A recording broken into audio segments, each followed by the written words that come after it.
Good afternoon. It is Jaci-O and Orlando, and we are currently in Richmond, Texas. I'm getting a minute over here with my husband over in this other part of town where we live. I barely get away from Corpus, but I wanted to take a minute to say hello. And I know I've talked about multiple offers in the past, but I think right now, because of the way our market is, you really need to understand this point that when you have a multiple offer situation, especially on a very low price property, you've got to give it your best shot going out the gate.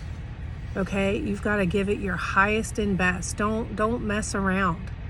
Okay. What does that mean? What does that mean? Your highest and best. What does that mean? So they understand. Well, it means, for example, we knew there were 6 offers in on a property, and the list price was $650. And so my client said, well, I want to go $650 and have a long inspection period, like 20 days. And I'm like, that's not going to work. Like, let's not waste our time.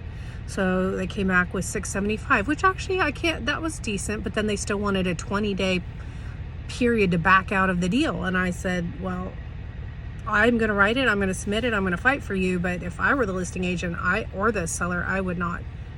You're too much of a liability to me. You're a risk. I guarantee you, we've already done our homework. We've already know what the roof is going to take. We know that it needs, boat dock, and we know it needs some paint and stuff. We already know that. Most people are going to not have an option period. So that's okay if you don't want to fight harder for it, but don't not fight hard and regret, okay? In this case, I was pretty sure this would happen, as an out-of-town person bought it for themselves, and so they're willing to pay another $50-75 grand maybe for this house, because for them to buy a house as beautiful with as much potential would cost another $150,000-$200,000. So for them to come up $50-75 grand on off of this low asking price is a good deal for them. But for investors, it's not. So give it your best shot. Fight for it. Know your market. Absolutely. Know your market and listen to your realtor. Your realtor, if they know what they're doing. if they know what they're doing, they know what the market is like. They oftentimes have relationships with the other with the listing agents. So that's something my wife does very, very well. She knows most of the listing agents in Corpus. She talks to them, and as a matter of fact, just to give you an idea, we kind of knew we weren't gonna win the property, but that listing agent took the time to call my wife this morning first to let her know that our client's offer was not accepted.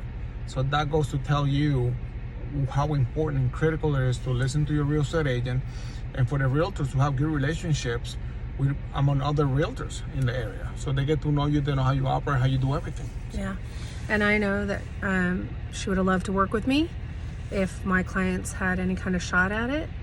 But I can't do anything for you if you don't give it your best shot. Okay, so and what it's worth to you, stick with your piece, don't force it. Okay.